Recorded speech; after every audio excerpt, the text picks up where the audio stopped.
Hello दोस्तों, सलाम नमस्ते, वेलकम इन ज्ञानम क्लासेस। आज की क्लासेस बहुत ही इंटरेस्टिंग होने वाली है वैसे स्टूडेंट्स के लिए जो एसडीएलसी पार्ट 1 जिन्होंने देख रखा है। एसडीएलसी रिलेटेड कोई भी कॉन्सेप्ट में अगर कोई प्रॉब्लम होती है तो ये वीडियोस उन स्टूडेंट्स के लिए बहुत खास है। ठीक है, आज हम लोग देखने वाले, पहले मैंने एक पार्ट शेयर कर रखा है, उस पार्ट में हम लोगों ने क्या पढ़ा था, एसडीएलसी होता क्या है। ठीक है, आज हम लोग जो क्लासेस स्टार्ट करने वाले उसमें देखने वाले कितने मेथडोलॉजी होते हैं जो एसडीएलसी में यूज होते हैं। एसडीएलसी का अगर मैं प्रीव्यू देना चाहूँ आपको तो एसडीएलसी क्यों यूज हो रहा था भाई।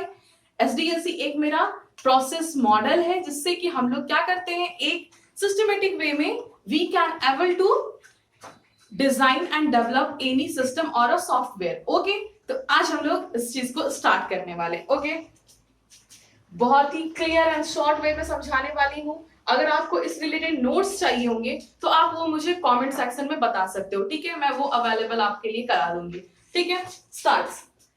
यहाँ पे हम लोगों ने प्रीवियसली पढ़ा था, सबसे पहले अगर फोकस किया जाए तो प्रीवियसली हम लोगों ने क्या पढ़ रखा है, phases. What is the phases? Problem, design, coding, testing, implementation. All these are phases. हम लोगों ने यहाँ पे फेज देखा था कि फेजेस क्या होते हैं और क्यों इंपॉर्टेंट है, उसमें क्या क्या प्रोसेस किए जाते हैं। ठीक है, हम लोगों को प्रॉब्लम डिफाइन करना, उसके बाद हम लोग को एसआरएस प्रिपेयर करना, मींस हम लोगों को एक प्लान करना, स्ट्रैटेजी डिसाइड करना किस मॉडल पे हम लोग डिजाइन करने वाले, उसकी डिजाइनिंग करनी, उसकी टेस्टिंग करनी, इसकी इंप्लीमेंटेशन एंड देन मेंटेनेंस। ये सारी चीजें हम लोगों ने पढ़ रखा है। अब आते हैं मेथडोलॉजी, कितने तरीके हो सकते हैं इस फेजेस को फॉलो करने के।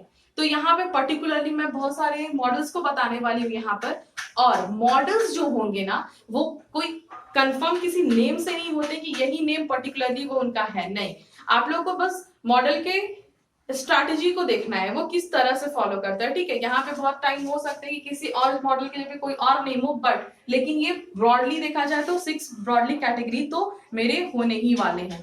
पहला चीज है वाटरफॉल मॉडल। वाटरफॉल मॉडल का मतलब, वाटरफॉल पानी गिर रहा है। पानी गिरने का मतलब क्या, पानी नीचे से ऊपर गिरता है कभी नहीं, मतलब ऊपर से नीचे।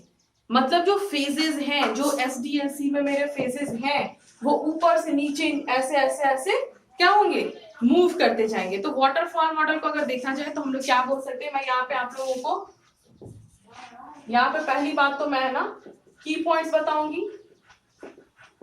की पॉइंट्स पहला, दूसरा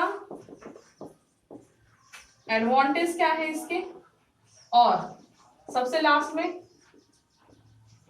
डिसएडवांटेज। क्यों भाई डिसएडवांटेज क्यों, इसलिए क्योंकि हर मॉडल हर कॉन्सेप्ट के लिए सही नहीं हो सकता, हर टाइप के रिक्वायरमेंट के लिए सही नहीं हो सकता। वाटरफॉल हमने बात की, पानी हमारा मूव कर रहा है ऊपर से नीचे, तो हम लोग क्या करेंगे, फॉलो करेंगे ऊपर से नीचे। पानी जिस तरह ऊपर से नीचे आता है, नीचे से ऊपर नहीं जा सकता, वैसे ही ये मॉडल ऊपर से नीचे तो आ सकता है, नीचे से ऊपर नहीं जा सकता। मतलब अगर हम लोगों ने पहले प्रॉब्लम डिफाइन कर लिया, फिर डिजाइन कर रहे हैं, तो डिजाइन के बाद फिर प्रॉब्लम डेफिनेशन में हम लोग नहीं जा सकते। ओके, समझ में आ रहा होगा।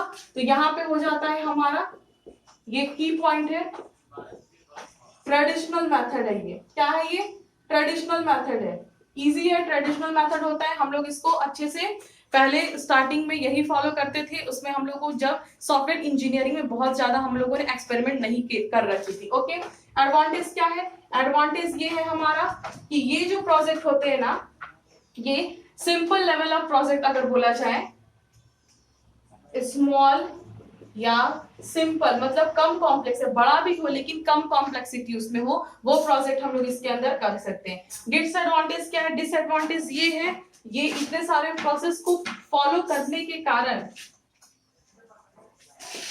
आउट ऑफ टाइम चला जाता है, मतलब इसका डिले हो जाता है, ये टाइम ज्यादा ले लेता है, तो ये इसका डिसएडवांटेज है। और डिसएडवांटेज ये है इसका कि कांट यूज्ड फॉर कॉम्प्लेक्स।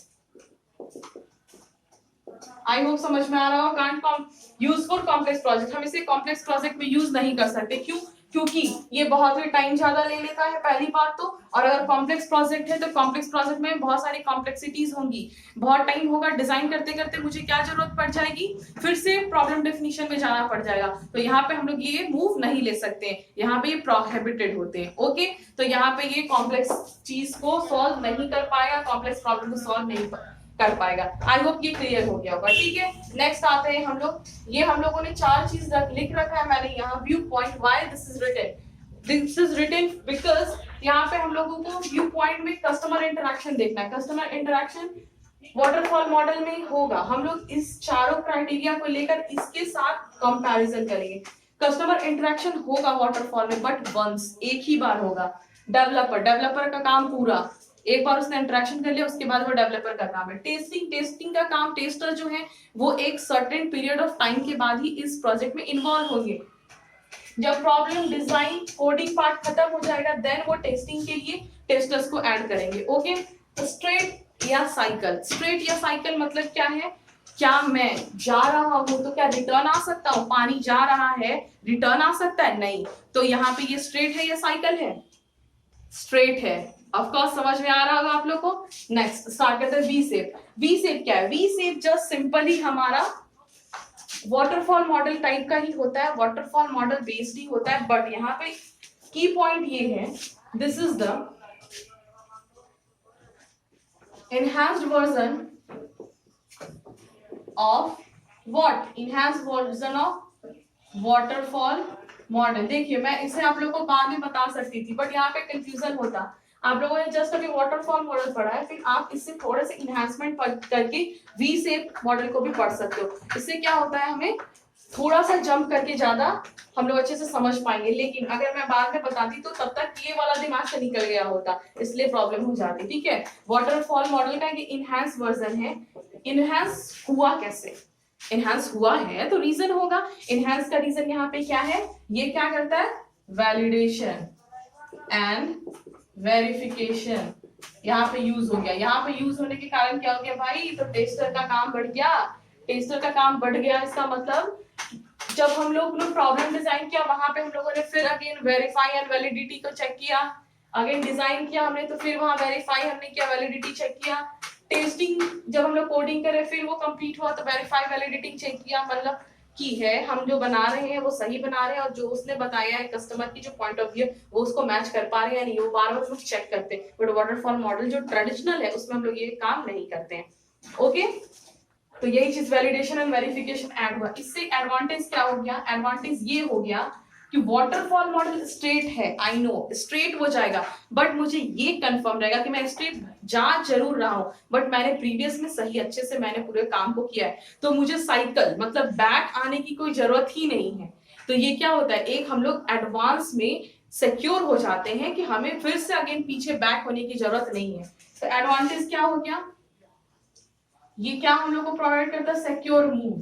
इसका मतलब क्या, अगर हम इससे आगे आ रहे हैं तो ये सिक्योर मूव है, हम लोग पूरे अच्छे से पता है कि हम लोग को ये चीज ही करना है। बट इसमें भी वही है, क्या है भाई? Time taken. ये ज्यादा टाइम टेकन करता है, ज्यादा टाइम लेता है। ठीक है, सेम चीज है कॉम्प्लेक्स प्रोजेक्ट के लिए will not made. Complex project इससे नहीं बनेगा, इसलिए क्योंकि देखिए कॉम्प्लेक्स प्रोजेक्ट का मतलब ये नहीं होता है कि ये बहुत बड़ा रहेगा। कॉम्प्लेक्स का मतलब होता है यहाँ पे यूजर जो होता है ना अपने रिक्वायरमेंट को चेंज करते रहता है। वो बोलता है फर्स्ट टाइम अगर मुझे ऐसा प्रॉब्लम है ये इसके लिए आप डिजाइन कर दो, अगेन थोड़े दिन के बाद वो एग्रीमेंट के अकॉर्डिंग वैसा बोलता है नहीं मुझे थोड़े से और इसमें इनहेंसमेंट चाहिए। तो अगेन हम लोगों को जितना पता था हम लोग उसके अकॉर्डिंग तो सिक्योर होकर चल गए, लेकिन फिर वो अगेन अगला बंदा बोलेगा, अगर कस्टमर बोलता है कि नहीं भाई मैंने रिक्वायरमेंट बताया था बट उसमें और इनहांसमेंट चाहिए, तो अगेन हम पीछे नहीं जा सकते। तो कॉम्प्लेक्स प्रोजेक्ट के लिए ये वर्क नहीं करेगा। ओके, आई होप समझ में आ गया होगा। सिंपल यही बात है। कस्टमर इंटरेक्शन यहाँ पे एक ही बार यहाँ भी होने वाला, एक बारी डेवलपर का काम बहुत ज्यादा होने वाला है और टेस्टर का काम यहाँ थोड़ा सा और बढ़ने वाला है, वैलिडेशन बार बार करना होगा और ये है स्ट्रेट ही। ठीक है, अगेन आते हैं प्रोटोटाइपिंग। प्रोटोटाइपिंग का मतलब क्या होता है? प्रोटोटाइपिंग का मतलब होता है हमारा यहाँ पे प्रोटोटाइप मतलब पूरे तरीके से नहीं, आधा अधूरा थोड़ा सा, ठीक है, या फिर बोला जाए तो जो शॉर्ट टाइम के लिए तो सही है बट लॉन्ग रन में हम इससे नहीं जा सकते। तो प्रोटोटाइपिंग का मतलब यहाँ पे यही है कि हमारा जो मॉडल है प्रोटोटाइपिंग, इसमें कस्टमर को क्लियर नहीं होता है उसे क्या बनाना है, उसे किस चीज की रिक्वायरमेंट है, उसकी क्या प्रॉब्लम है। ओके, तो यहाँ पे जो यूजर होता है ना वो बोलते हैं कि ठीक है मेरे ये प्रॉब्लम है लेकिन आप मुझे ऐसा बना दो बट थोड़े दिन के बाद मैं और भी इसमें कस्टमाइजेशन कर सकता हूँ। तो उसके लिए प्रोटोटाइपिंग का यूज होता है। प्रोटोटाइपिंग सबसे इंपॉर्टेंट ये चीज है ना, ये एक अर्ली, आप ऐसे बोल सकते हो या फिर छोड़िए इसको, एक डमी मॉडल हमें बना के दे देता है। डमी मॉडल बना के देने का मतलब क्या, हम लोग इससे देख सकते हैं ऐसा ऐसा हमारा, ठीक है, मेरी रिक्वायरमेंट ये थी, एक प्रोजेक्ट ऐसा दिखने वाला है, ये सॉफ्टवेयर सिस्टम ऐसा मेरा दिखने वाला है, तो वो डमी मॉडल बना के दे देता है। ये बहुत इंपॉर्टेंट की पॉइंट है। अगर लोगों को पसंद आया कि मेरी रिक्वायरमेंट यही है, तो उसके बाद हम लोगों को पता है कि ये मेरा कंप्लीट पास्ट, ये क्या है, पास्ट का मतलब क्या है कि अप्रूव्ड मॉडल है। अब इससे मुझे सिर्फ लॉन्ग रन के लिए इसकी कोडिंग जो भी है हमारा, वो उसको अच्छे से करना है। तो ये क्या होता है, थोड़ा सा सिक्योर हो जाता है कि यहाँ पे कस्टमर इंटरेक्शन होता है, बट ये कस्टमर इंटरेक्शन ये डमी मॉडल पे फॉलो होता है। कोई मेरा जो पहले से मैं बना रहा हूँ उस पे वो कोई चीज ज्यादा डिपेंड नहीं होगा। तो डमी मॉडल अगर चेंज होता है तो फिर वहां पे हम लोग को अगेन चेंज करना होता है। डेवलपर क्या होता है, कंटिन्यूअस बार बार इंटरेक्शन करते रहता है कस्टमर से। टेस्टर का काम क्या है, टेस्टर का वही काम है, आफ्टर ये जो अप्रूव हो जाएंगे तो वो टेस्टिंग कर देंगे। साइकिल क्या है, स्ट्रेट नहीं है। साइकिल क्या है, यहाँ पे जो हम लोग स्ट्रेट साइकिल नहीं है, मतलब स्ट्रेट फॉलो नहीं कर रहे, वो साइकिल ही लूप हो रहा है। तो यहाँ पे हम लोग लूप में फंसने वाले हैं, ठीक है। एडवांटेज ये है कस्टमर सेटिस्फैक्शन, कस्टमर का जो है ना वो सेटिस्फैक्शन यहाँ प्रॉपर रहेगा। उसे पसंद आया तो बोलेगा ठीक है डमी मॉडल मुझे पसंद है, अगर उसे नहीं पसंद है वो वहीं पे कस्टमाइजेशन की रिक्वायरमेंट कर सकता है। ओके, डिसएडवांटेज ये है ना, अगर आप ऐसे कर रहे हो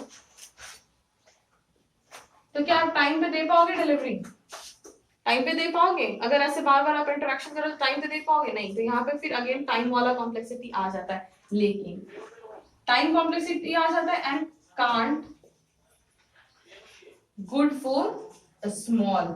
अब आप मुझे बताइए, स्मॉल सॉफ्टवेयर है तो हम इसको इतने बड़े रिस्क को क्यों यूज करें? इससे हम कॉम्प्लेक्स में लगाते हैं। कॉम्प्लेक्स में लगाने से क्या होता है कि हमारा जो भी प्रॉब्लम है उस चीज को कॉम्प्लेक्स, जब कस्टमर से बार बार इंटरेक्शन हो रहा है, मतलब कि एक स्ट्रेट फॉरवर्ड रिक्वायरमेंट नहीं है, तो कस्टमर को बार बार हमें अपनी ओपिनियन को डिफरेंट डिफरेंट तरीके से बताएगा, तो वो प्रोटोटाइपिंग कॉम्प्लेक्स के लिए वो सही है, not use for small. Small अगर यूज करें तो VSAP एंड वाटरफॉल मॉडल पे आप लोग जा सकते हो। ओके, आई होप यहाँ से समझ में आ गया है आप लोगों को।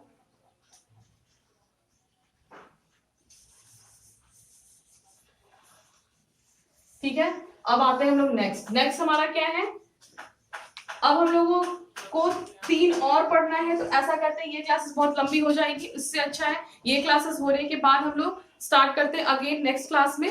ठीक है, नेक्स्ट क्लास में हम क्या बताने वाले, 3 हम लोग फिर से डिफाइन करने वाले। स्पाइरल, बिग बैंग मॉडल है, agile model. Okay, I hope अच्छे से समझ में आया होगा। स्टे ट्यून्ड रहेंगे। Okay then, thank you, bye bye, सबा खैर।